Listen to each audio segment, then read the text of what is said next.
Welcome to the Panorama panel discussion for the spring 2019 semester. My name is Allison Beckelheimer, and I'll be serving as the moderator for today's discussion. This panel series is an opportunity for GSW community members to come together and voice their opinions on today's relevant topics. With help from the panelists, we hope that together we will all engage in intellectual reasoning through conversation. The topic for today's discussion is the Me Too movement, which first began with Tarana Burke in 2006. Since the movement began, the United States has engaged in a public national conversation about sexual assault, harassment, and gendered violence. While the movement gets its popular name and symbol from the Me Too hashtag, the conversation extends far beyond social media. This Panorama event will explore the perceived and actual prevalence of these issues and their significance to GSW and local communities. The panel will also explore the limitations of the movement's current framing in popular media and the public imagination. What will help move the discussion and keep it lively is you and the questions you ask during the Q&A portion of the event. I would first like to begin by introducing the members of our panel. Then I'll briefly explain the procedures of the panel discussion. Our panelists today are MC Whitlock. MC Whitlock is an assistant professor of sociology at Georgia Southwestern State University. She has a master's degree in women and gender studies and a PhD in sociology from the University of South Florida. She is a critical sociologist who specializes in gender, sexuality, intersectionality, and social movements. She is also currently working on a book project. Our next panelist is Ava Marie Bass. Ava Marie Bass works as a mobile domestic violence advocate with the Swiga Victims Assistance Alliance Incorporation, a nonprofit organization that serves the Southwestern Judicial Circuit. In this role, she facilitates survivor support groups, assistance applying for protective orders, safety planning, and coordinates training for volunteers and the local community. She obtained her bachelor's degree in psychology with a minor in sociology and a certificate of women's studies at Georgia Southwestern State University. She is also a certified peer specialist. Our next panelist is Susan Bragg. Susan Bragg holds a PhD from the University of Washington and teaches a wide variety of U.S. history and women, gender, and sexuality studies courses at GSW. Her published work has focused on African American women's roles in the civil rights movement, and she is developing new research in the history of family and childhood. Students can engage with her politics of race, gender, and sexuality in her Area B courses on the African diaspora, as well as in her upper division courses such as American pop culture, the history of sexuality, and other approved history-based electives for the Women, Gender, Sexuality Studies certificate.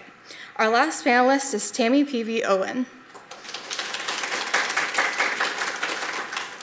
Tammy Peavy Owen is an assistant district attorney for Georgia Southwestern Judicial Circuit, which serves the counties of Lee, Macon, Sly, Stewart, Sumter, and Webster. She obtained a bachelor's degree in history with a minor in sociology from Georgia Southwestern State University and received a doctor of jurisprudence from the University of Tennessee College of Law. She has been a member of the Georgia Bar since 2011. Our panelists have been asked to prepare opening remarks pertaining to the Me Too movement. Once our panelists have made their opening remarks, we will transition to the question and answer portion of the event. During the Q&A forum, panelists will respond to questions from the audience. For the Q&A, we have mobile microphone attendants. We would like to ask that anyone who has a question or comment raise their hand, and one of our attendants will bring you a mic. In interest of time, we would also like to ask that questions or comments from the audience be stated within 1 minute. Tonight's event is a Windows to the World sanctioned event. In order to earn credit, please be sure to swipe in with one of our Windows to the World representatives at the back of the room. You will also be sent a link to a Windows to the World program assessment, which must be completed in order to earn your Windows to the World credit. Finally, this event is being recorded and will be posted on the GSW personal YouTube page. Without further ado, let's begin with our first panelist, Dr. MC Whitlock.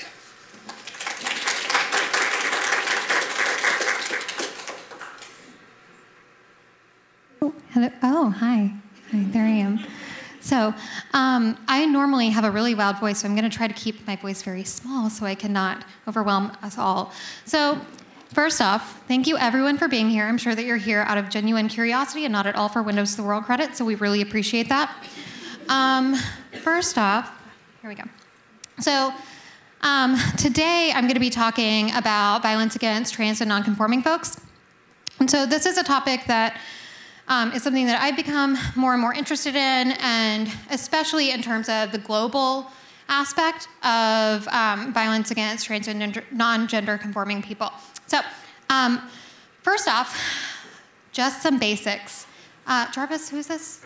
Beyonce. Okay, thank you. So when we think about the way that our identities are made up, we have all different parts to us, right?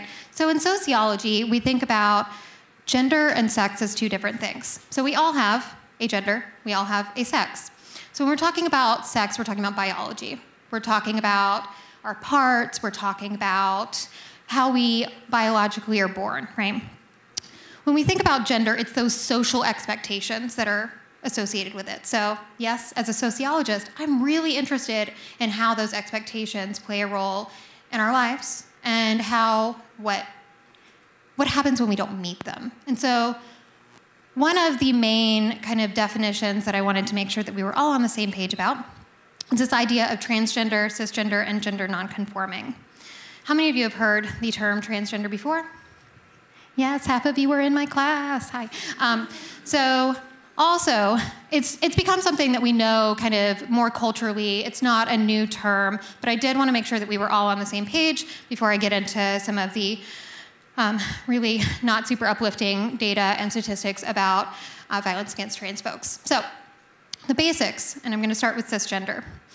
When we think about this idea of cisgender, and I'm going to give you a real definition too so you can look, so not just listen, is this idea that you are meeting these social expectations of your sex, so that your gender kind of matches up with your sex. So when we think about the idea of cisgender, it seems kind of common sense. It seems kind of like, oh, okay, yeah, duh, get it. But the reason behind it is so we can understand better what it means to be transgender. So transgender, as many of you probably already know, is this idea that your gender doesn't match up with sex. So it's just that you're not meeting those social expectations of what it means to be a male or social expectations of what it means to be a female. When we think about these kind of definitions or even those neurosocial stereotypes, right? Not every single person who's cisgender always meets up with every single expectation of being feminine, right? So just the base level kind of definitions of these, we start to understand the basics of gendered violence, which is what we're all going to be talking about today. So the World Health Organization talks about gendered violence as violence that occurs due to your gender. And many times, if you, for instance, are gender nonconforming, it is due to the fact that you aren't meeting kind of gendered expectations. So we know that this kind of gendered violence happens especially against folks who are trans. So I'm just going to go over the basic kind of risk factors that are particularly associated with transgender people. And this isn't just US focused, this is global. So first off, when we look at the rates of violence or predictors of violence, folks who are trans women or trans people of color experience much higher rates of violence. Particularly trans women of color experience the largest amount of violence, and in particular fatal violence. So we also see a large number of folks who are trans experiencing intimate partner violence and domestic violence, which we will be talking a little bit more about later in the panel.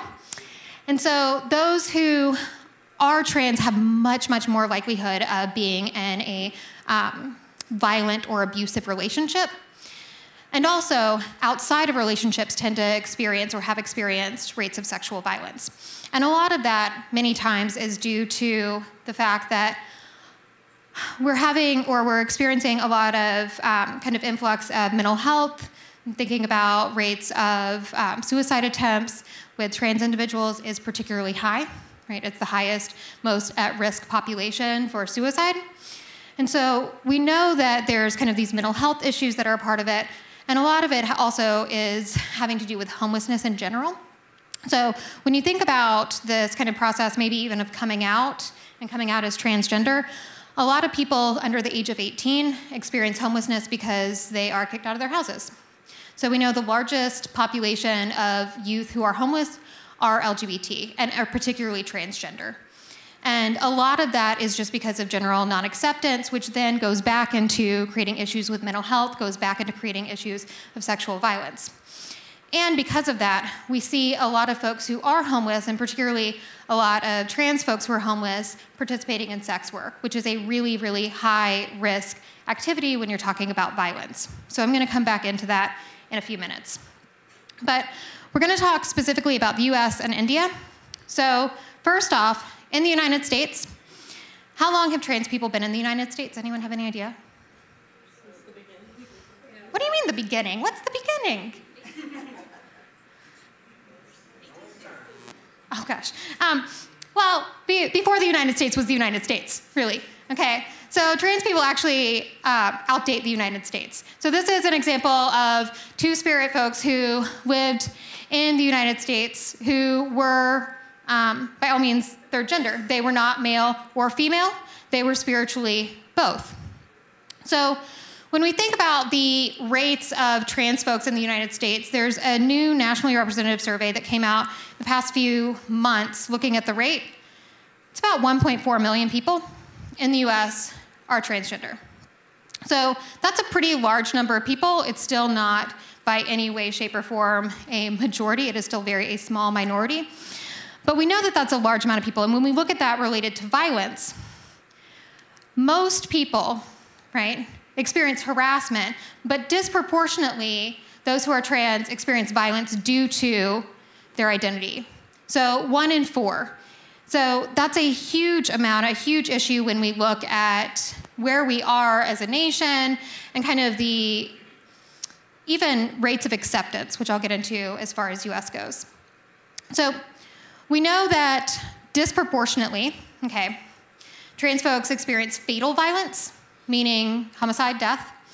So they experience this at a really high rate, and there's been some really great organizations tracking and keeping up with these court cases, seeing what happens with the pursuit of the killers, in which case it's very rare that they actually find out kind of or solve the case to begin with. And so when we look at just the general baseline, 2017, 29 deaths, 2018, 26 deaths. And that doesn't seem like a whole lot, but that's a whole lot when we're talking about people who are killed specifically for issues related to identity. And so we've had a kind of rebirth of this violence in the United States, but it's not just the United States that's experiencing this. And also, when I say 26 people, this is the 26 people who were killed last year due to them being trans. And what do you notice about these people? Yes. So overwhelmingly, Black trans women experience the highest rates of fatal violence. So a lot of times when we're looking at this, we think about it in terms of the US, but actually globally, trans women of color experience the highest rates of violence, and in particular, fatal violence. So looking at India, anyone heard of Hithras? Hithras, yes. Those of you who've taken my classes, hi. So when we think about kind of the history of transgender activism or even trans or gender nonconforming people in India, Hithras are kind of the biggest group of folks who are outside of the kind of gender binary, gender norm.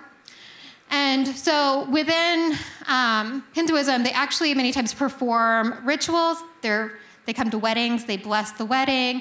They do a lot of religious work. So a lot of times they work with the temples directly and are thought of as many times religiously or spiritually oriented people. And India, unfortunately, hasn't had a lot of nationally representative data on the amount of trans people or Hithras there are, but it's about 500,000. That's the most representative data that we have, which when you look at the population of India, isn't a lot. So there's been a lot of issues in data collection in general, but that's a conversation we can have later if you're interested. So when we think about the timeline of what trans violence and identification looks like in India, I'm going to quickly go through this with you. So we first had, in 2009, the decriminalization of homosexuality.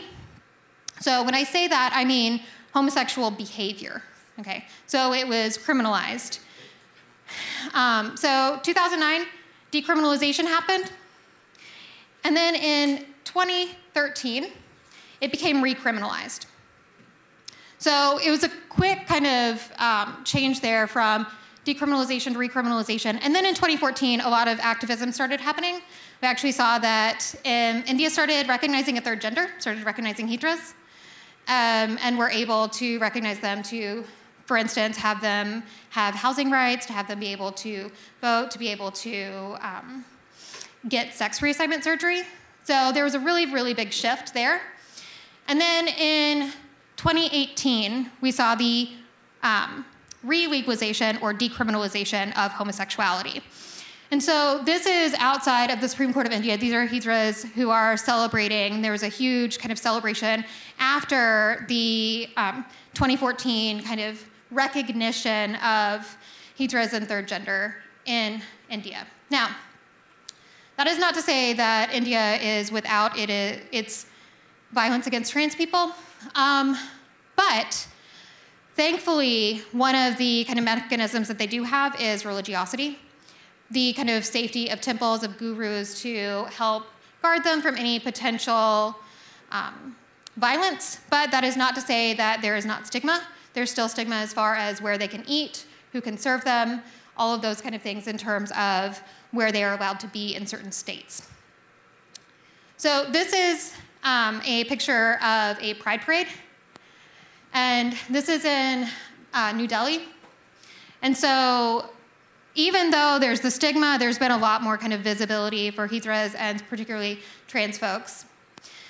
But there is a really, really big issue with HIV in the trans population, and also the stigma that a lot of hijras and trans, particularly women in India, face with the assumption that they are HIV positive.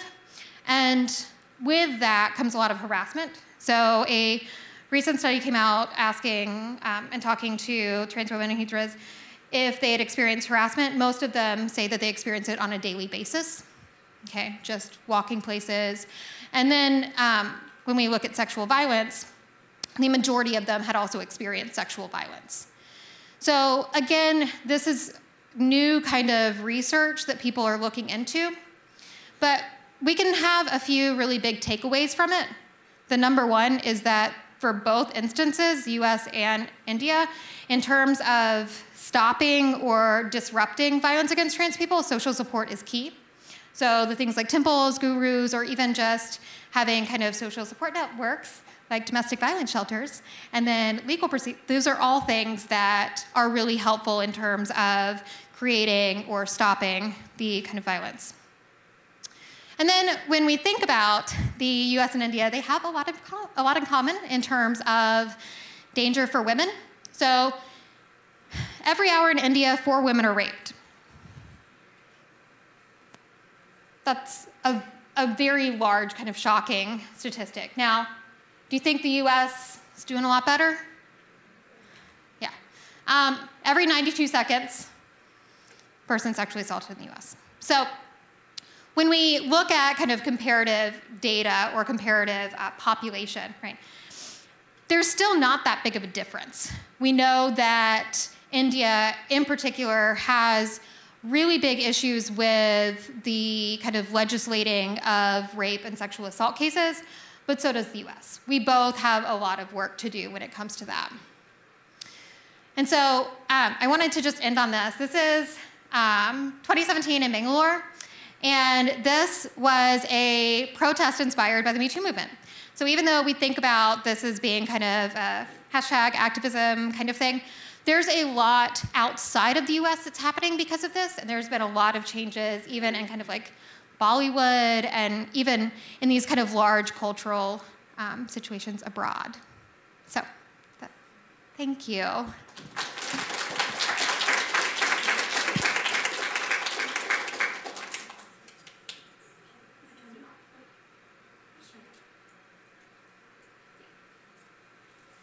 Hello? Oh, okay, cool. Hi, guys. Like I said, my name is Ava Bass. I'm a mobile domestic violence advocate with the Oswego Victims Assistance Alliance. We are your local DV program. So if you find yourself in a dangerous relationship or situation, I'm your girl to call to get either a protective order, safety planning, exit planning, just general advice on what do I do now that I've had this instance of violence come into my life and into my psyche and is increasing all of my anxiety and potentially PTSD and is essentially changing the way I view the world and the way I move within it. So just to start off, I'm a survivor of domestic violence. I was a little bit younger than most of you guys when I was inside of my intimate partner violence relationship, and thank goodness I'm out of it and I'm thriving and in a much better place now than I was then. And I use my experiences and the lessons that I learned coming out of it and even within it every single day in this work. And it's a joy that I'm here today to be able to do it. So I'm just glad that you guys are having me here and are a receptive audience and are, taking part of a conversation that's absolutely necessary in a problem that reaches every single part of the world. So essentially, what do we do? What is a domestic violence agency? What does that mean? What is a safety plan? And also, what is a protective order? That's probably the biggest question that I get on a day-to-day basis is, what is a protective order? Can I get one? What does that mean? What is a protective order? What does it provide? So essentially, it's a piece of paper that the legal system has come up with as far as designations to have your abuser stay away from you as far as indirect contact, direct contact. So when we see systems of harassment coming through social media and verbal and psychological abuse, you can shut that down by having them not call you anymore, not being able to pop up at your place of residence and causing chaos and crisis and many things like that inside your personal life. We come in, we facilitate conversations with law enforcement, with the judicial system, with judges, having those hard conversations of legitimizing your need for safety and then facilitating getting that for you. We offer many things aside from the protective order business, being that state statutes are so limiting as far as what designates a protective order. Particularly for our counties, our judges want to see a particular instance of physical violence.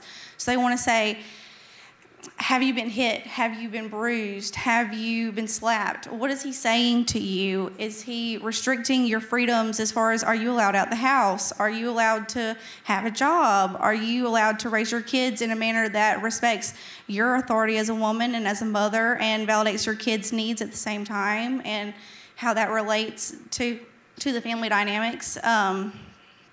So we have those hard conversations with all of our victims, and it goes way beyond the scope of the legal system. And I think that's where domestic violence hits a hard stop is, okay, we got the protective order, so now what? What extends beyond that? Because I think anybody that's been a survivor of domestic violence will tell you it extends way further than the physical violence. It's, okay, now I'm out of this relationship. What does that mean? I'm still having all these thoughts of, he told me I was worthless, and she told me that she would never let me go and that she'd follow me forever and that she would constantly be a source of crisis or turmoil in my life. And he told me that wherever I went, that his eyes were on me. And what does that mean? He's got all of these connections. He has connections in law enforcement and things. So how can I get support from a system that he's actively inside of, particularly if he has connections to law enforcement or the judicial system? I'm going to be afraid to go down that legal line of things because that's his world, that's his era. So how can I get support and get out of this relationship without coming into contact with, are my kids going to get taken away from me? Or are there going to be personal allegations set against me that could affect my job, my ability to parent, my ability to navigate the world in a social context? Is my life going to get sprayed across the news, the social media realm, the school I attend? What does the one disclosure mean in a greater context of moving throughout the world? So you come to us and we have different programs as far as social support. Maybe you get a support group where you can come and talk to other women and men that have been there and done that, and they told you how they dealt with the embarrassment and moving into a new a new relationship post being in a domestic violence relationship? Or how do you reclaim your power as a parent? Or how can you go to class the next day knowing your abuser is 2 rooms down the hallway because you haven't made that disclosure? Nobody knows what he does after class once you guys are back in your dorm rooms or back at your house. And how do I navigate that? So we come in, we do safety planning, we talk about what your rights are. Let's say you do share a space with your abuser. We can talk about how do we make it to where you can actually go and continue your schooling and he doesn't get to sit here and stand outside of your classroom and wait for you, or call you and text you 15 times during classes you can't focus, or any way that he filters into your lifestyle and into your peace and neglects your ability to move and thrive inside this world. So in that regard, we have a program called the Empower You program. It essentially takes a one-on-one role with our survivors that says, we understand that beyond the scope of the legal realms and the legal needs that you need, maybe you need help finding a job, or you need help finding housing, or you need help navigating this newfound PTSD and anxiety and stuff that's coming into your life. We work with problem-solving skills. We talk about combating that negative self-talk that's kept you inside this relationship. I can't leave him. He's told me how many times, I don't know, that I'm worthless and that I'm not going to be able to be an effective mother or a great career woman or anything like that. We come and we talk about what skills are going to be necessary for you to build yourself up and to empower yourself and to move confidently in this world post this horrendous relationship. So if you guys have any questions about those programs, feel free to comment, come in, call me, email me, text, anything, and I'll talk about them at length with you guys. Just to give you an idea of, in Georgia and the world, in the context of how big this issue is, domestic violence call centers received roughly a little over 44,000 calls just in the 2016-2017 year. As far as rape and sexual assault calls answered, there were a little over 10,000 calls. Almost 10,000 victims were sheltered due to domestic violence or sexual assault issues. Also, Georgia ranks 14th in the nation as far as rates at which women are killed by men. So think about all of our 50 states. We are 14 in that list as far as how likely are you as a woman going to be put under either death, violence, anything like that as to your male partner. So it's a really big number, and it's a really, really big. So, you know. As far as campus violence, 43% of dating college women reported experiencing abusive behaviors from their partners. 43% is a huge number. Coincidentally enough, ages 18 to 24 is the highest concentrated population of survivors and victims. So this is your age, guys. I mean, you guys are where we're seeing the most heavily concentrated population of victims. We're coming in with the questions, the relationships where, what do I do? He's in the class next door. What do I do? I'm going to see him all over campus, or in my neighborhood. We live in small town Georgia. I'm going to see him at the Walmart, at Waffle House, at down the street.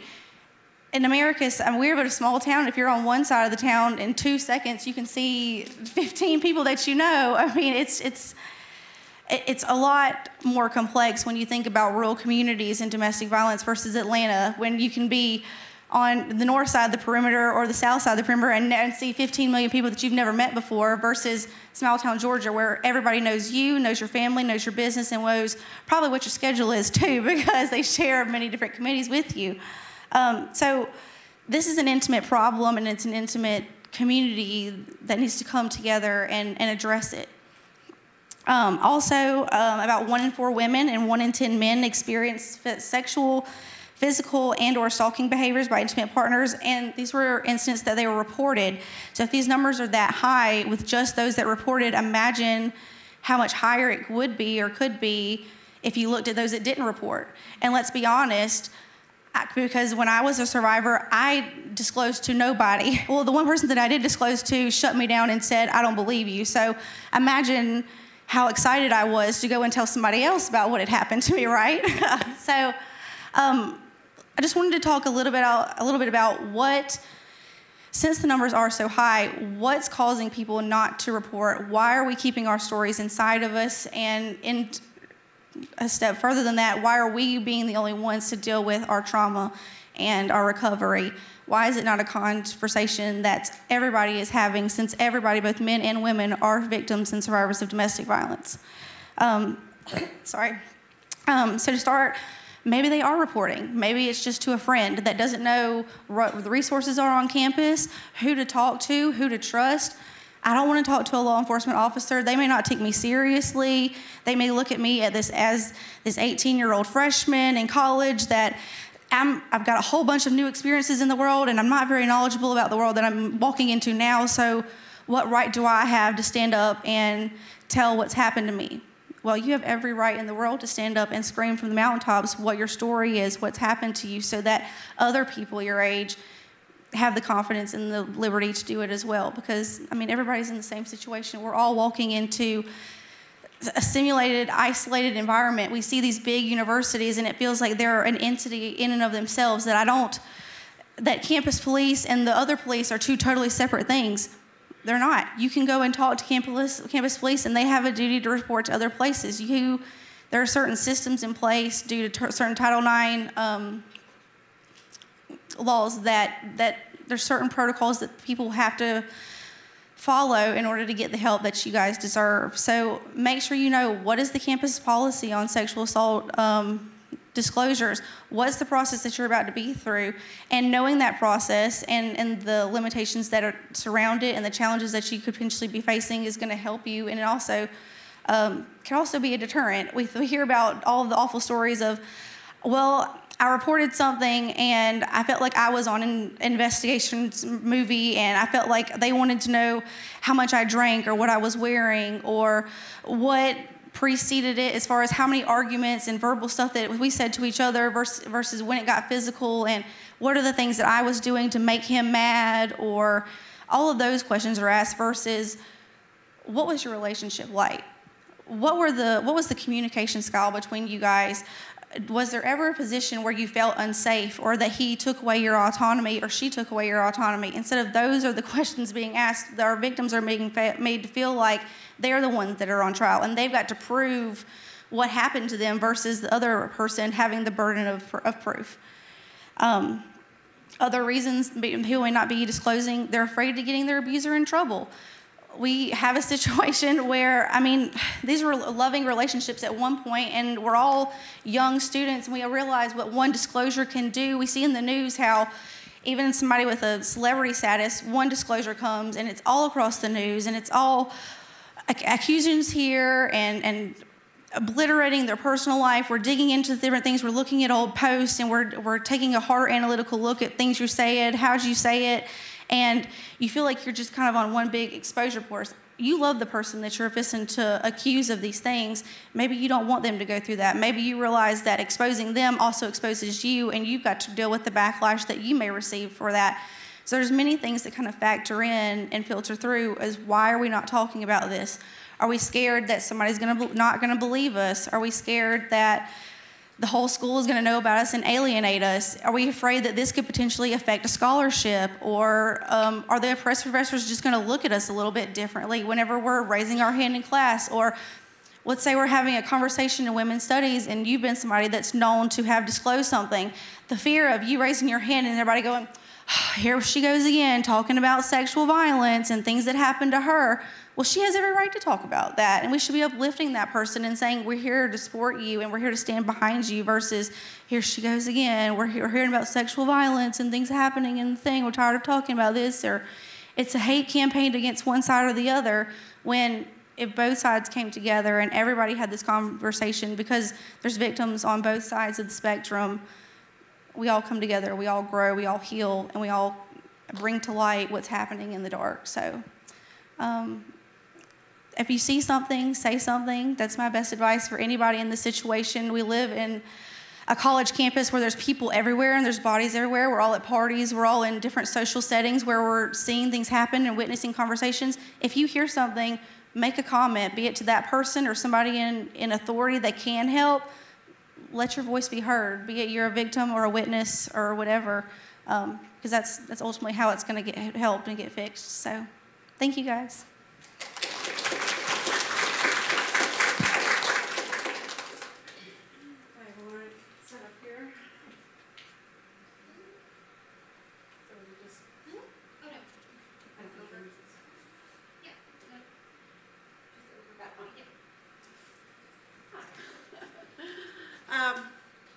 really glad you guys are all here tonight. I think this is an important conversation, and so I really applaud Dr. Camo and Dr. Whitlock and all the others who have brought this topic to the forefront. We have to go back a little bit. I'm the historian here, so you're going to get a little bit of history here. But historians are always glad to be asked to the conversation because we want to be included. We like what we do. But we hope that we actually bring some perspective and some understanding of both the problems and how we can move forward. So we aren't just studying old dead things, but perhaps hopefully thinking about issues that are very present to us. And when we think about the Me Too movement, this has been something that I've been thinking a lot about in both historical perspective and in my own daily professional life. And I have very mixed feelings, honestly, about some of the issues and the ways that we're talking about it. On the one hand, we've had actually a revitalized discussion of sexual harassment and abuse and exploitation at home and in public, and I think that's really important. But on the other hand, I don't think we're very good about talking about it either. And I think we often narrow the conversation and perhaps focus on some of the spectacular aspects, going back to some of the issues that Eva raised. And ultimately, we don't figure out solutions. We talk about the problem, but don't actually provide supports to victims or prosecute those who are involved. And one of the things that really stood out to me this semester, when I was, I'm teaching women's studies right now. Hi to all of you who are in that class.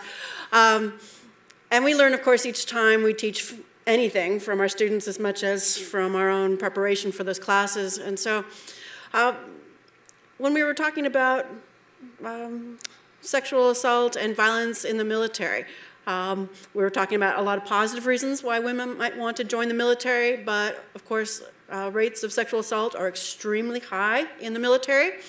And the vast majority of forms of types of sexual assault and harassment go unreported. And we know that in general, but particularly so in the military. But the thing that was most surprising and most troubling, again, coming from a kind of historical perspective, in which I should not have been surprised, basically, on this issue, was that 3 out of 4 women who report violence actually experienced either a demotion or new kinds of harassment. That is not a good lesson for moving forward, right? That in fact, if you report, more problems may arise. So this is why I think it is so important to have people like Ava Bass here to talk about these issues, about how we actually do work forward. And I'm just going to give a really brief kind of discussion of a couple key points here to think about these issues and to kind of bring that history into maybe helping talk about these contemporary issues in a much more successful way.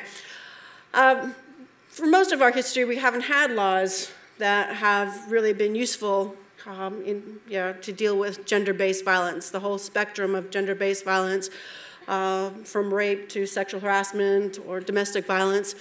For most of our history, rape has often been considered either something that only happened to bad women, or it was actually a property crime. For most African-American women who were enslaved, the only way any kind of prosecution of a sexual assault would happen would be if somebody off of the plantation raped an enslaved woman, and therefore it was her master who was the victim and not her. And that really says something, right? That's a very powerful reminder of the limits of support that we have had for victims. So this image actually comes from the mid-19th century, and it also speaks to a larger problem that we have more often blamed victims than provided supports or taken the crime seriously. Blue Monday is speaking to both general stereotypes about gender-based violence, the assumptions across most of our history, and I would actually suggest to this day, is that it happens to other people who aren't very successful. Right? It's bad people who can't run their lives very well. And so gender-based violence, whether it's sexual harassment or domestic violence or rape, it happens because the victim was, a drunkard, or she wasn't a drunkard, but she married a drunkard. She married someone with hot passions, which was typically an immigrant, like an Irish immigrant or an Italian immigrant. Again, so we have all kinds of stereotypes that get wrapped up in a way that allow us to kind of push those issues aside and say, that's not our issues, that's someone else's issues, and therefore we'll just let them fight it out. And clearly these are not fair fights to be had. And yeah, this is a kind of way of easily, unfortunately, looking away from these problems. And one of the big arguments I would actually make to you is that, gender-based violence is not a secret. It has been out there in plain sight for most of our history. It's the question of have we actually cared enough to pay attention to it. That's the problem. So if we have these kinds of traditions that have either laughed at, disregarded, or legally just ignored the issue of gender-based violence, our first real discussions about sexual harassment in any kind of significant way, limited but still significant, actually come from the early 20th century in an era of change called the Progressive Era, which was not always liberal, but it did seek to essentially try to create some kind of system of new kinds of social order in an era of change. You have all kinds of immigrants coming to America, our cities are growing, and increasingly more women are going to work. Now, the traditions of our mainstream society have often emphasized that men are public creatures, men work, men are breadwinners. Therefore, they have to kind of live in a dog-eat-dog world, and they have to be tough and individualistic. And women are protected within the household. So the challenge for these kinds of images is that they remind us that certainly not all women are protected in the household, both because the household isn't always protective itself, and when you have more women going into the workplace, again, there's a kind of tolerance of this dog-eat-dog world or new kinds of violence. So in the late 19th and early 20th century, as more women began to go to work, there did emerge a conversation about more visible forms of sexual harassment and violence and vulnerability. This is from a generation or a genre of reform material called muckraking. If you've taken a U.S. history class, hopefully you're familiar with this. New kinds of journalistic attention and photographic attention to these issues. And so this is Lewis Hine, a photographer, who is providing this caption. And he is essentially part of a generation of reformers who were saying, we should do something. But the answer was not to prosecute those who were raping or assaulting women. And here's another similar image. Again, you can see the Lewis Hine image. Here, the argument in the Progressive Era was we have to restore balance to society, which is out of control in a period of growth. We have to restore household protections. So household protections have traditionally been this kind of vision of that's where women find security. And the reality is that, again, not only are more women going out to work, but those household protections don't necessarily exist for these same young women.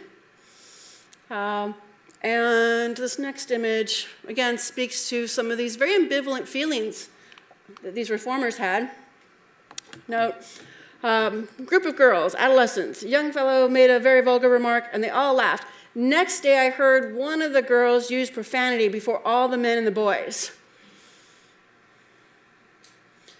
So essentially, the argument here is it's not really the boys that are the problem, it's the girls who learn the profanity, they become corrupted by it, we have to contain them. So we do see the rise of juvenile delinquent systems during this time period that often targeted the victims of sexual assault. We see more attention to schooling and assimilation programs for immigrants. Again, often on this notion that we need to protect girls from a dangerous world, not necessarily provide them tools, not necessarily change the dangerous world itself. Right? So this means that the patterns continue in the public world. These are images representing, of course, this new anxiety of the early 20th century about public mixing. Mashers were young men who assaulted women on the streetcars. And so here's one I actually kind of appreciate. I don't encourage. Miss Lottie Blaker used her hat pin upon a masher. Just saying, back off. So don't do that. But nonetheless, again, women were sort of left on their own often, left without real resources, but in an era when they're at least, we were beginning to try to figure out, well, what is going on here. This is from the World War II era. And once again, in World War II, we see more women in the workplace because of the nature of war. And so the focus is on how can we navigate these issues and, acknowledge that there is sexual assault, sexual harassment, violence, without necessarily putting a lot of pressure on the men to change, right? Not necessarily putting a lot of pressure on the workplace itself. So if this history of gender-based violence is significant, it wasn't really until the late 60s and early 1970s that we actually see women themselves taking a primary role in saying, we have to make some structural changes. And one of the things that I think is actually really important about this process that happens in the late 60s with the rise of what we call second wave feminism is that women began to talk amongst themselves. We have what we call consciousness raising, where women began to sort of get together in groups and say, why am I having this problem? These guys are harassing me. And then other women would say, yeah, I had that problem too. And that kind of conversation began to, basically stimulate, a broader conversation. How can we stop this? Not just how can we contain it, or how do we get women back into the home so that they'll be protected there, but let's expose these issues. So we actually see our very first laws on sexual harassment, our first pressures to actually prosecute rape during this time period. And it's the first time when we actually see women really leading a conversation here. And so that really does provide us a kind of specific model, I would argue, that we could think about, the importance of people speaking up, right? Not just if you see something, you say something, right? But we should always be talking, right? And so I think, this is a kind of politics that can potentially grow if we are responsive, if we are thoughtful. Now, of course, the problem, again, is that there are no easy fixes. This is not something where we just wave a magic wand, pass the right kind of law, and all of a sudden we have social change. We have a new conversation that has started. We'll see essentially the rise of new kinds of legislative reforms. But to this day, my main concern is that we still do not take these issues seriously. We don't take them as serious as in real problems. Maybe we romanticize it. When we talk about catcalling, oh, that's just a cute thing that happens when you look hot and you're walking down the street, rather than an actual kind of pressure upon women that has real meanings. We also very typically emphasize a kind of positive vision of unity in the workplace and collegiality over addressing deep-seated issues. And it's easier to paper over sexual harassment than actually deal with those problems. And I think that is a major issue. In fact, it speaks to some of the issues from the civil rights era in which Dr. King said, you can't just have basically everyone saying we're on the same page. You actually have to sort of bring these problems to light. You have to, get the pain, get the traumas, get the stress out there to really deal with them effectively, and not just pretend that we'll all talk about democracy and therefore we have democracy. I'm really butchering Dr. King's lovely words, but that's the main arguments, right? So I think, again, these are problems that have been hiding sort of in plain sight for us. And we've seen new kinds of conversations, and often, these are conversations we really need to have, but we also don't want to limit them, right? When we have sort of, this kind of conversation where you have someone, like Gretchen Carlson, who brings her story forward. Her story is so critically important, and yet we haven't talked about the stories of trans women as much as we've talked about, the stories of Gretchen Carlson, or the stories of immigrant women, or the stories of men, right? These are larger issues, and again, something that surprised me from our recent discussion of gender-based violence in the military. Men have very high rates of violence perpetrated upon them too. It's a system of order that can be really dangerous. So for all the opportunities, again, it is not, we have essentially forms of oppression that don't guarantee upward mobility and full expression of individual talents when you have the occurrence of gender-based violence. So I hope that we'll actually have this larger conversation, and I know that our final speaker will really bring together sort of where we are today. But I would like to just talk about just mention one tiny little thing. I'm going to give you a really kind of provocative argument, and I hope I'm actually wrong here in a sense. I actually don't think, the traditional statement is that we don't really believe women yet, that we still don't trust that women are experiencing these problems, and I don't actually think that's the case. I think that may be the case in sometimes, but I actually think the problem is we don't care enough. We know that these things happen. We see them happening all about. Do we create structural responses to fix them? And unless we're doing that, then it's easy to say, I don't believe you, and just paper that over and ignore it. So if we really care about these issues for both men and for women, we have to do something.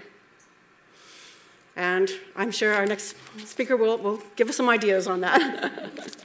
Thank you.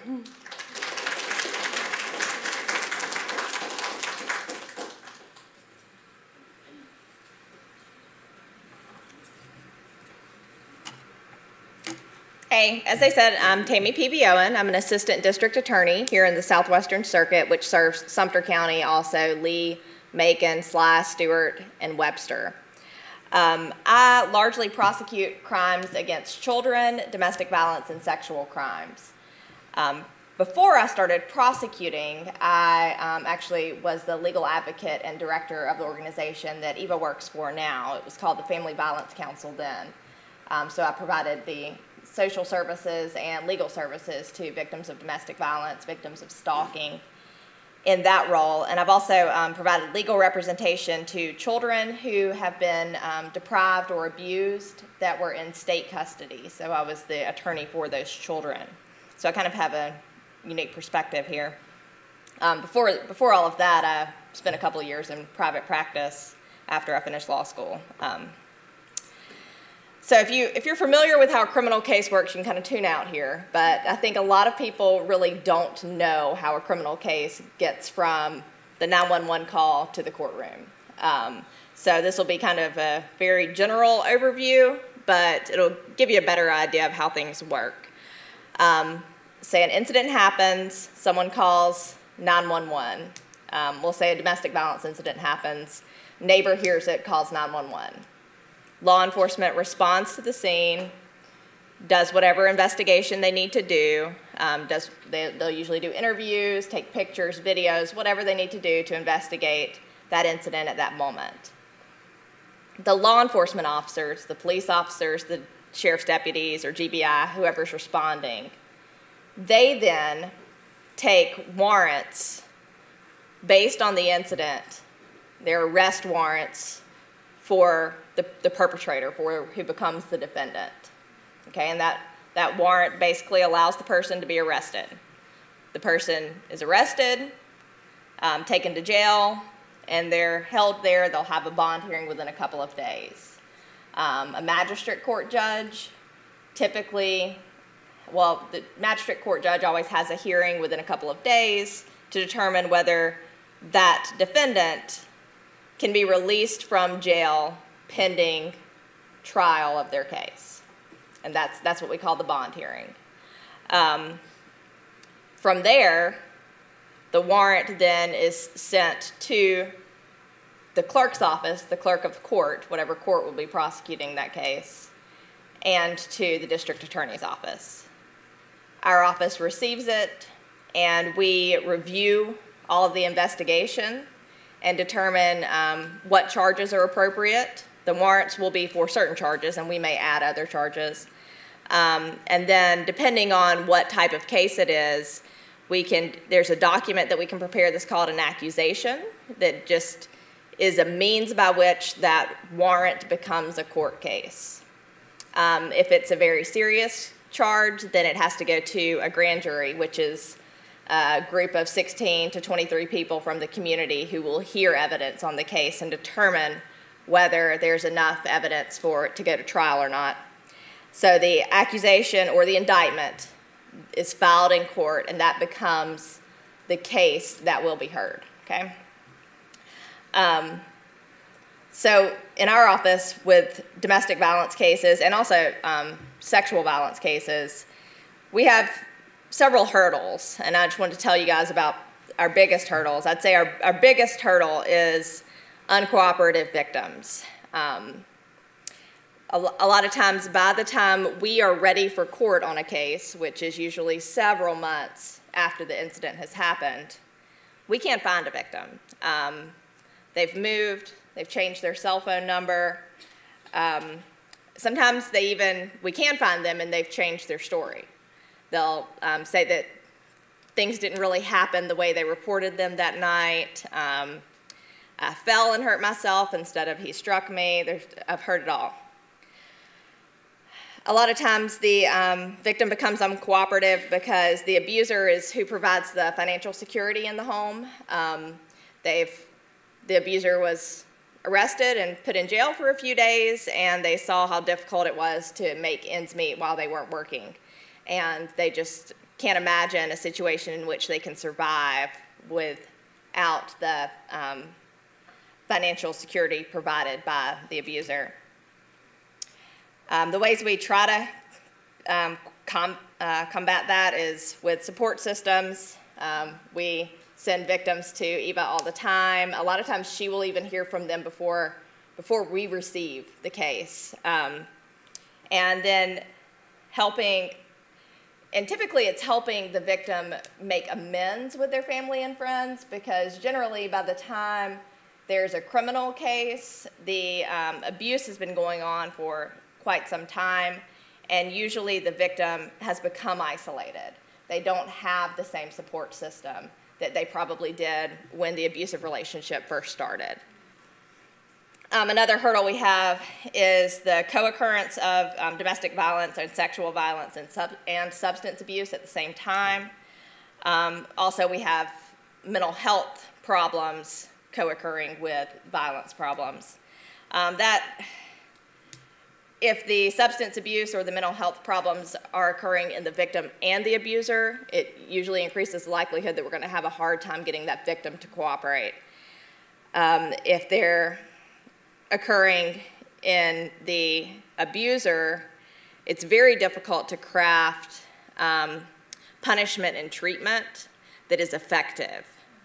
We don't have very good mental health treatment in this area, and especially treatment for these co-occurring problems. We have developed, I will tell you that we have developed in this circuit we call them accountability courts, a mental health court and a drug court.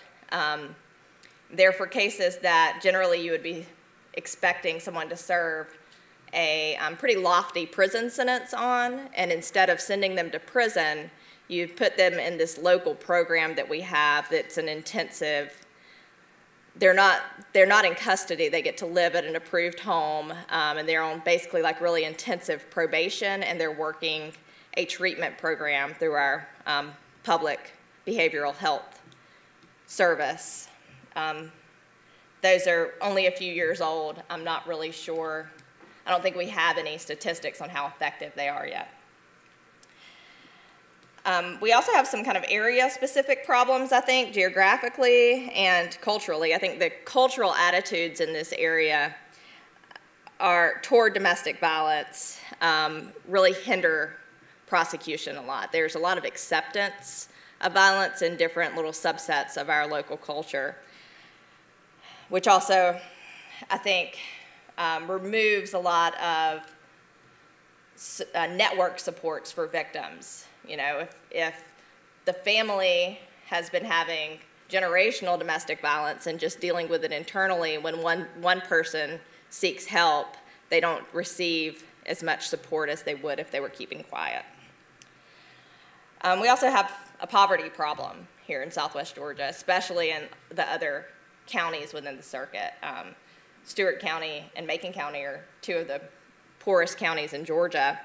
And poverty brings its own set of problems. There's transportation problems.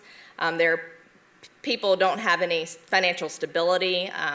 So just the smallest issue for a normal person can just set their whole life in turmoil. given all of those problems and those hurdles, we as prosecutors have some tools at our disposal. You know, I told you that the law enforcement takes a warrant, arrests a person, and when they're being considered for bond, when a person's being considered to be released prior to trial, we can request conditions on that bond. And usually we ask for no contact conditions. If it's a violent crime, we ask that the defendant not be able to have contact with the victim. That's something that we kind of do generally across the board. It's not always that effective. It's only effective if the victim chooses to exercise it. But if it's in place, it does give us some ability to take some steps later if it's violated. If we have a no contact condition on a defendant who's been arrested for a violent crime, and there is later contact, even if it's not violent contact, we can move to revoke their bond, which means basically they are placed back in custody. They're housed at the jail until their case can be tried and disposed of. We can also charge someone with aggravated stalking for violating one of those conditions. That to survive on a charge of aggravated stalking, we would have to show that the contact was without the consent of the victim, and generally it's not. Generally, the victim we have many instances where they pick the person up from the jail when they've been released on bond. But if the victim is actively trying to keep the defendant out of her life, then we can charge them with aggravated stalking and keep them in custody, usually until they're sentenced. We also have the ability to take what we call witness warrants. That's for those uncooperative victims. If we have a trial coming up and we've subpoenaed a witness, and the subpoena is just something that's served on you and orders you to show up in court, and that person who has received a subpoena refuses to appear, we have in some instances taken warrants for those people. That's not something we like to do. We only do it if we think that the victim is in serious danger of physical harm. But that is a way that we can try to move the case forward even when the victim is not being cooperative.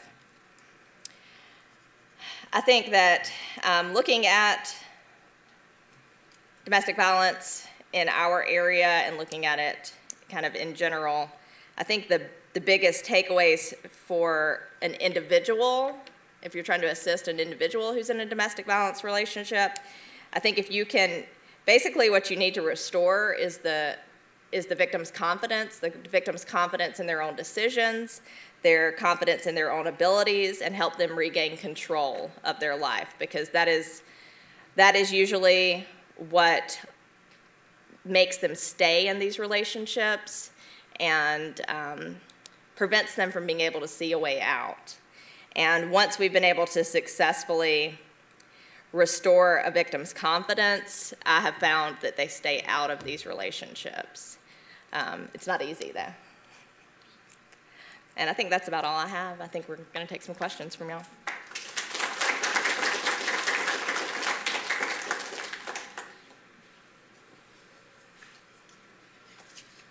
We will now move on to the Q&A portion of our event. If you have a question for one of our panelists, please raise your hand and one of our attendants will bring you a mic.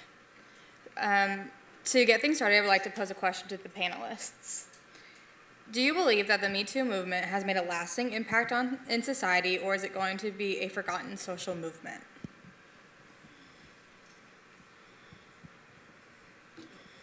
It's open here. I have to say really quick. I have no idea, and I'm very curious. I think it's done wonders as far as opening up the conversation about sexual assault and domestic violence and the complexities surrounding it versus, like Tammy was mentioning, what if the victim takes away their statement or they change their story, and how much does that factor into the prosecution of the cases, and how far the allegation and accusations and follow-up go. So I think if anything, it re-energized the community to start paying attention more, and I hope that it sustains and has a lasting impact. So I actually think that it has been a pretty successful movement so far, and successful for the reasons that you just mentioned, because we're talking about it. There's so much to be said for that, and especially not just talking about assault, we're talking about consent. And it's really the first time that as a nation we've had conversations about what consent looks like, or maybe even in recent decades thinking about like things like marriage as marriage consent, right? Redefining those laws, those ideologies as well.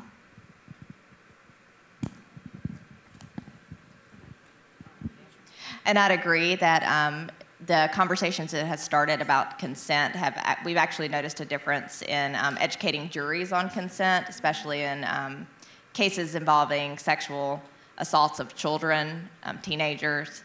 It has, I think, opened the minds of our jurors so that they're more receptive when we're informing them of what the law actually is. One quick note. I may be cynical, and in part it's my historian's training. We've done such a bad job for such a long time that I'm very anxious, so I hope we continue that conversation. And I'm really actually happy to hear that it is actually having some impact today. So I have a question. Hello. This question is for mostly for Ava and Tammy, because you guys work directly with victims. As you both listed different but complementary sets of reasons why victims either don't report in the first place or fail to cooperate once they have. I remember Ava, you talking about well, he has influence, and Tammy, you talking about sort of like the economic reasons why someone might choose not to cooperate. And I'm wondering if you see different levels of reporting and cooperation in sort of different socioeconomic brackets. Like, are affluent women more likely to report and cooperate, or less likely?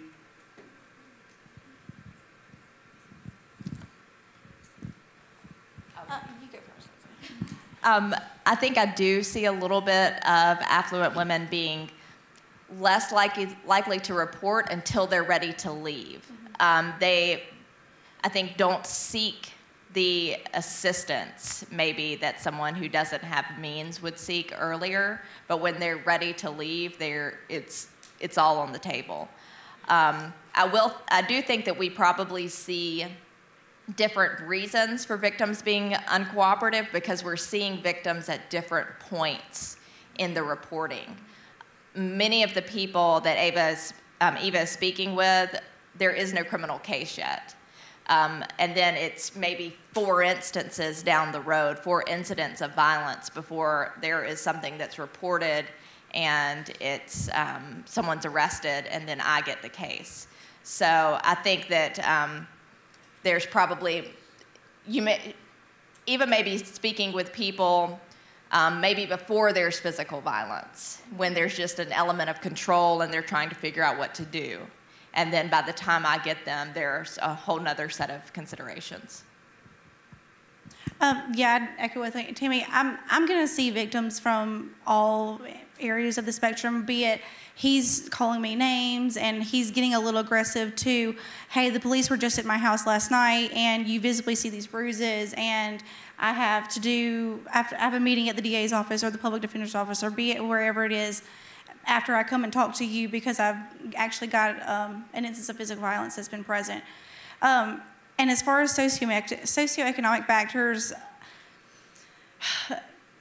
I would also echo, if she's ready to leave and she has the means as far as getting an attorney for a divorce, that's going to lessen her, she's less likely to come to me if she knows she has access to resources already without having to come to me to ask, what do I need to do? So I'm going to have more contact with people asking, hey, how can I get my divorce and not pay $5,000 up front for it? Because not even I know somebody that's got $5,000 just sitting in their back pocket. We also live in a highly rural and poverty riddled area where that's just going to be the running gamut of everybody. It's not going to be able to readily run into an attorney's office and pay thousands of dollars to get out of a relationship, be it if it's in a marriage, or even more interestingly enough, if you're living with a partner and the factor of, are you on the lease, are you not on the lease, does your magistrate court recognize at-will tenants or tenants without a lease, and all of that factors into how easy is it to realistically get somebody out of a house, and how much struggle are they going to put up in opposition once we have an effective means to get them out. So all that's factoring into our decisions of what we can do and what we will do.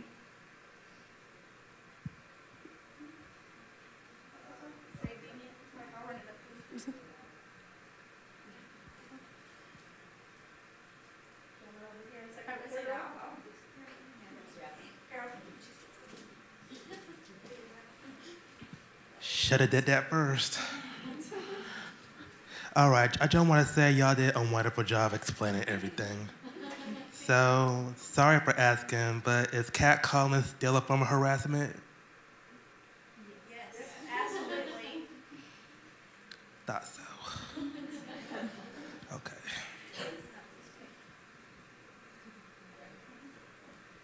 I gotcha. Oftentimes when we think of victims of sexual assault and sexual violence, we usually think of the stereotypical like middle to low class white woman.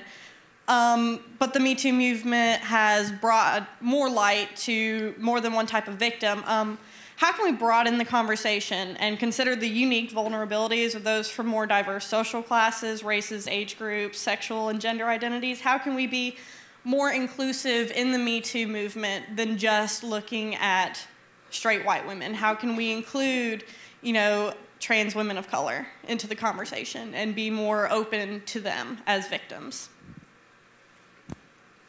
That's a great question. Thank you. Yeah. So my first answer, and then I'm going to hand it off to people who have practical kind of knowledge in this.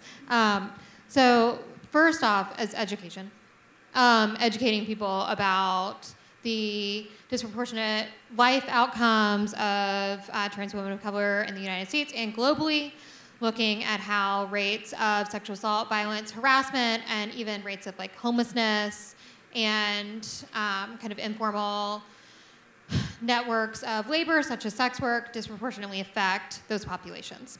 So first off is education, and that education you need to have studies, data to back it up. So you have to have people who are actually doing that work, who are interested in these populations, who are actually going in, talking to people, and figuring out what their needs are, and doing kind of a needs assessment, and then working with organizations to make sure that those needs are met. I would say visibility and inclusivity in all of your services. Making sure, as far as from my standpoint, from a domestic violence agency service, making sure if I live in a population where there are non-English speaking individuals, I need to have access to resources of non-English speaking translators that can communicate and effectively fill that gap in. Making sure that I live in a population where we have a pretty good mix of African American, Latina, and white individuals. I need to make sure my office represents that and make sure it represents the community that I'm serving, and making sure it's visible, and that they've got, when any sort of victim, be it their socioeconomic status, race, gender, they've got somebody that they can connect with in our office, and that they feel like they can be validated and heard and empowered through speaking with. Just one little note on that point, just to reinforce what Eva is saying. When we actually look around the room, we are a very diverse campus, but we don't always follow through on that. And so I think it's just really important to actually acknowledge each other and to look at each other more and talk to each other more, to move out of our circles. I think it's really important to be paying attention to the news. So when they're talking about immigration, also be hearing what they're saying about immigrant women's experiences along that path, and the high rates of sexual-based violence that they face there. When we talk about work, to really be talking across the spectrum. And the more we can actually talk to each other, I just think that's really important. And what I find often is that people kind of hole up. When I teach women's history, I got a class full of women. Well, then we don't have that conversation about catcalling that's actually really important to have in a diverse setting. right? So I would actually encourage, of course, lots more people, in my women's studies classes, because I think it's just as important. I think we actually have better conversations and we really do more justice when we have more young men in that group. So I think just really taking it seriously and just trying to kind of commit ourselves to seeing everything and being part of that conversation. And from a practical standpoint, I think training for our law enforcement, first responders, on responding to incidents involving people who are non-gender conforming is definitely a good idea.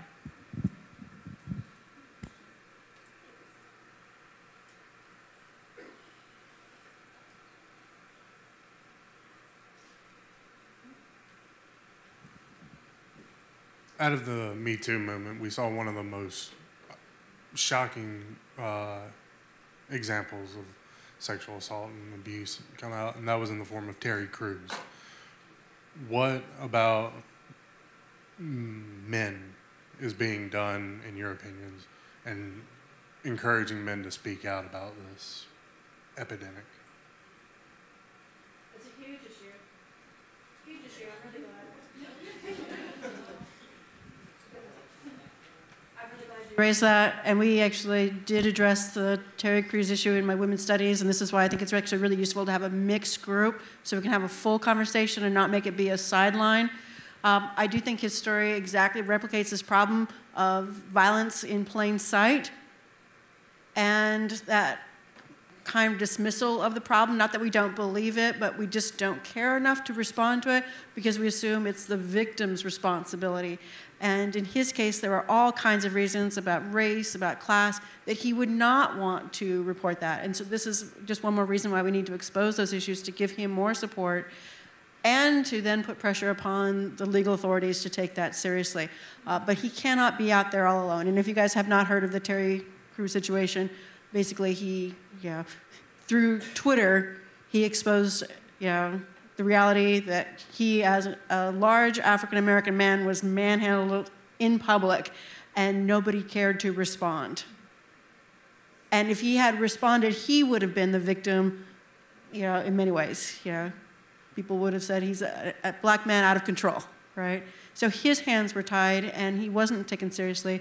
And until we actually begin to address this, essentially he's left out there, he's hung out to dry. And so it's a tragedy that, again, that's why we all need to look at this and talk about it and provide him that kind of support so that we can take it seriously. I don't really have anything to add to that. She covered it.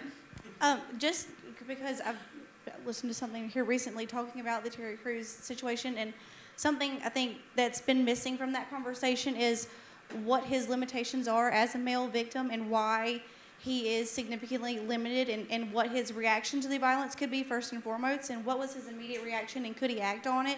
Was it violence, a violent reaction of get your hands off me, don't touch me, and how was that going to be perceived as an African-American man, and the scrutiny that African-American men are put under, and how they have to have the stance of what level of aggression am I allowed to, in public perception, put forth, and how much of that is going to be reflected back onto me and thrown back into my face. So I just think that's really important to look at when we're looking at that scope of that issue with Terry Crews.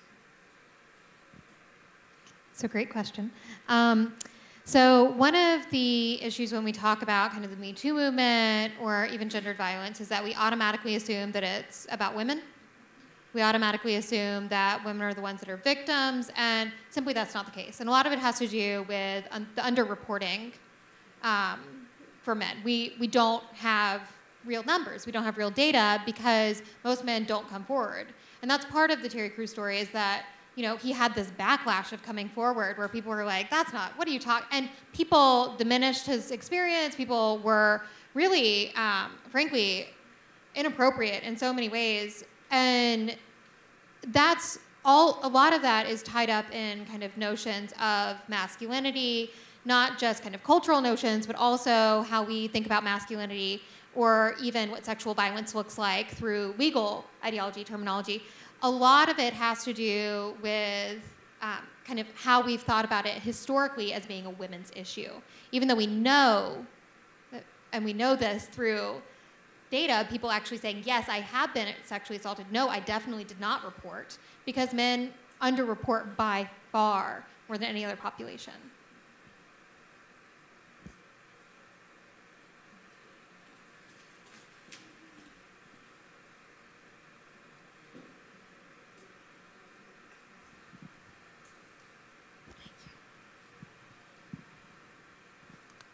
Hi. So this is towards Miss Tammy more than most, probably. What would cause a case of rape to be demoted to a sexual assault case? Different elements. Those elements are basically the facts that we need to prove in order to prove a crime. And each crime has different elements that must be proven. Rape, as it's written under Georgia law, has to be forcefully. The level of force is very different in different situations, but there has to be some element of force. Whereas a sexual battery is touching without consent. Rape also has to be a sexual intercourse. So if there's contact that isn't sexual intercourse, it's not going to be rape under Georgia law. Does that answer your question?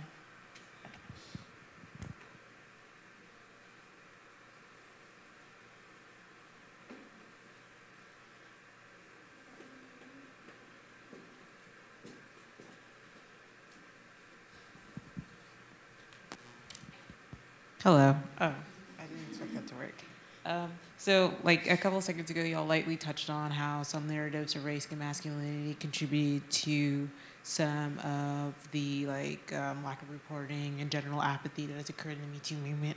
What other forms of narrative, social policy, legal terminology kind of contribute to that apathy of gender violence?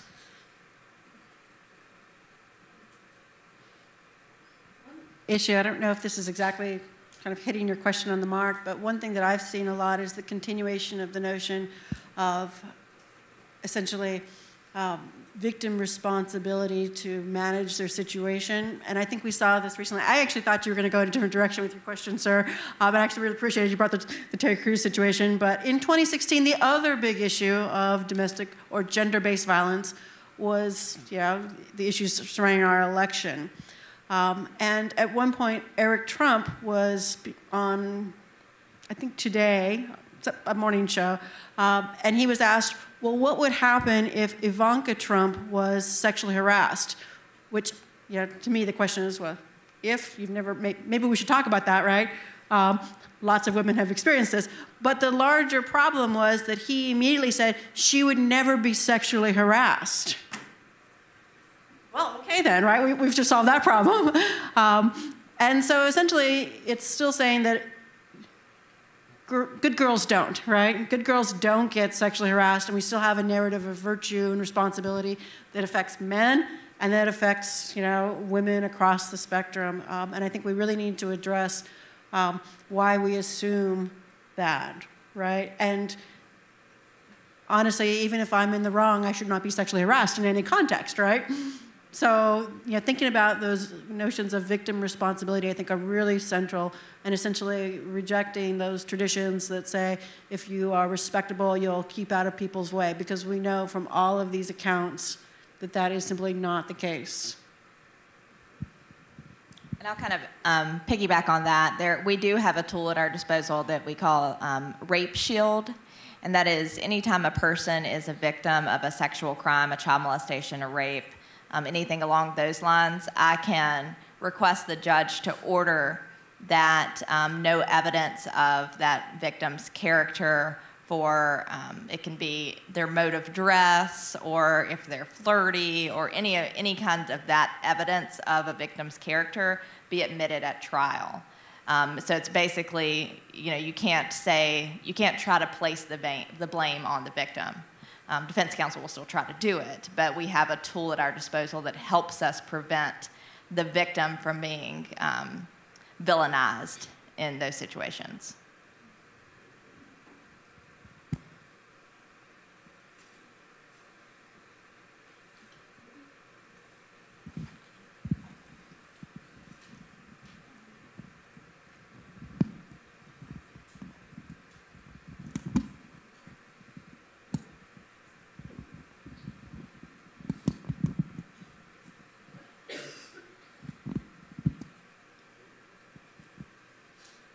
you work.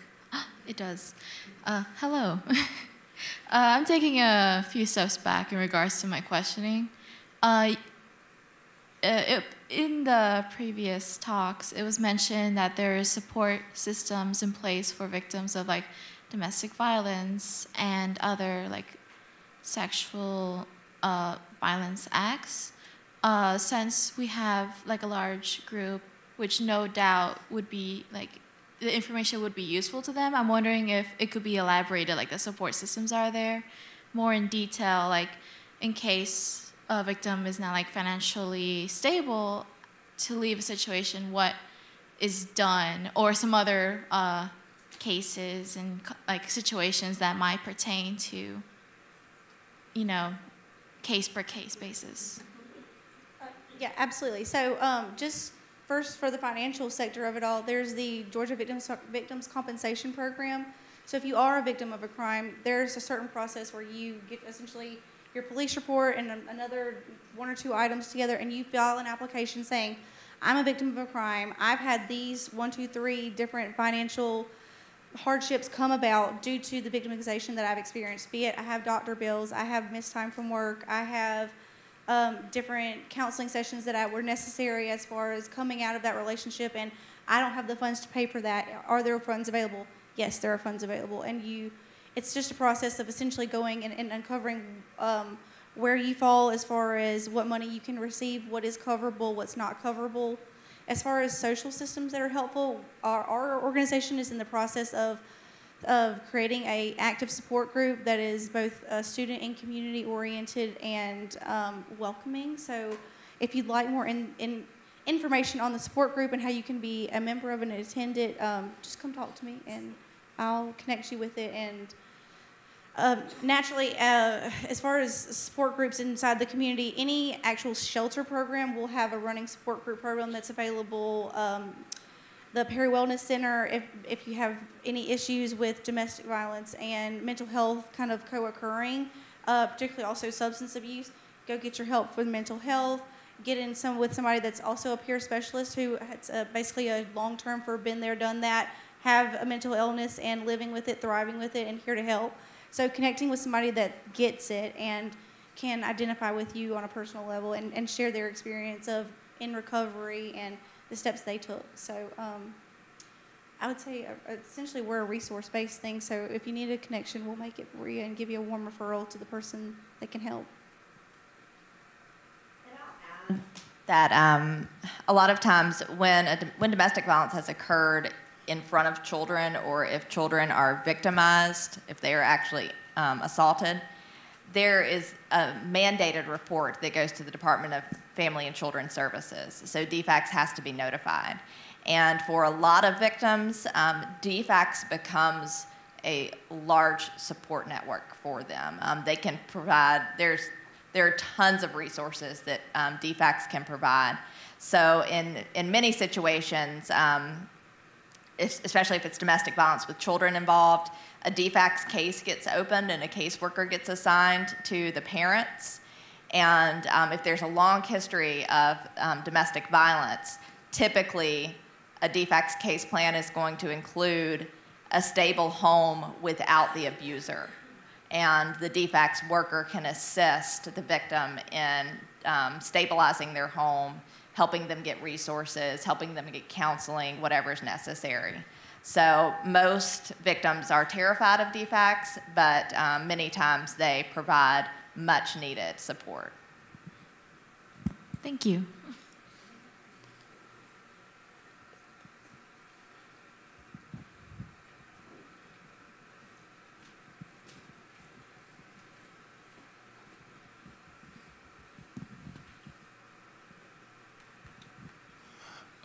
Hey, I just wanted to know, what is your opinion on, so recently, Jussie Smollett, who is an actor, I'm pretty sure you all heard, who was accused of staging a hate crime against himself.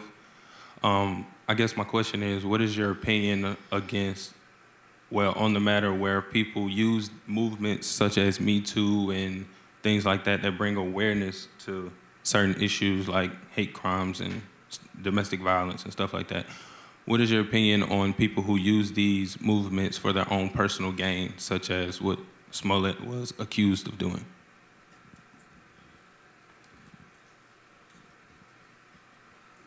Briefly, that was a heartbreaking case, and I think we're still waiting to find out what the whole story is. Obviously, yeah, it's a case that's just really problematic. What led to him choosing to do that is the story that will come out, but the problem, of course, is that the vast majority of cases are legitimate, and that really kills any kind of public support for prosecution, or it kills essentially victim experiences where they will feel that they will be accused. Essentially, these kinds of spectacle cases then overshadow all other cases. And we know, of course, historically, there's just so much evidence and so much, plain sight experiences of gender-based violence in our society that I hate. It's just heartbreaking to me when we see that happen, and it derails the whole conversation. So I hope that we can separate that out a little bit, and I know that's difficult to do, but I just find that tragic. Well, and I'll add, I don't know if everyone knows, but a few hours ago, maybe just before lunch, the prosecutor dismissed all charges against him, and I don't think there's information on what the basis of that is. So I don't really have an opinion on that case particularly, because I don't know what the facts are there.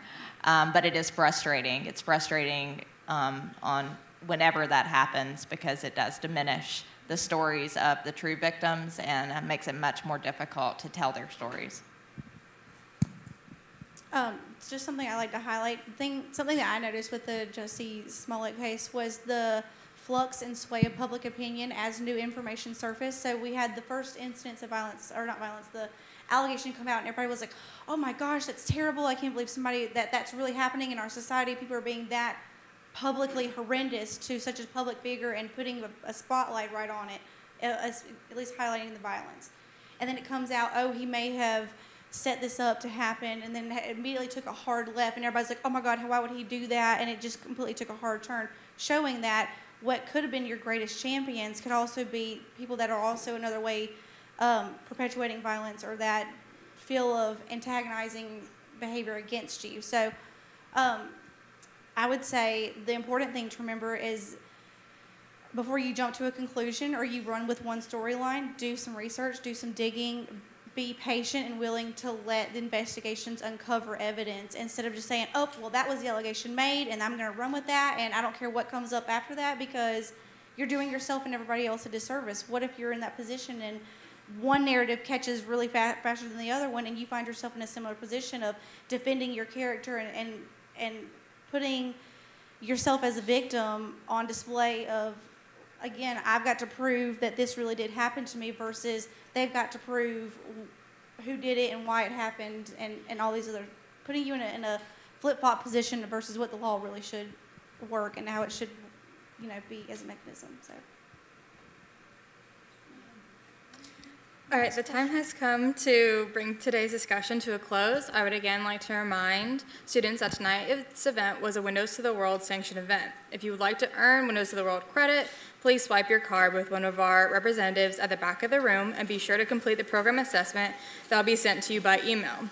I would like to thank the members of our panel for volunteering their time and expertise for this event. I would also like to thank all of the people who worked to make this event a reality, including the members of the Panorama Planning Committee and the Informational Technology Department, and the faculty, staff, and administrators who have supported Panorama in various ways. Most importantly, we would like to thank all of you for being a part of the discussion.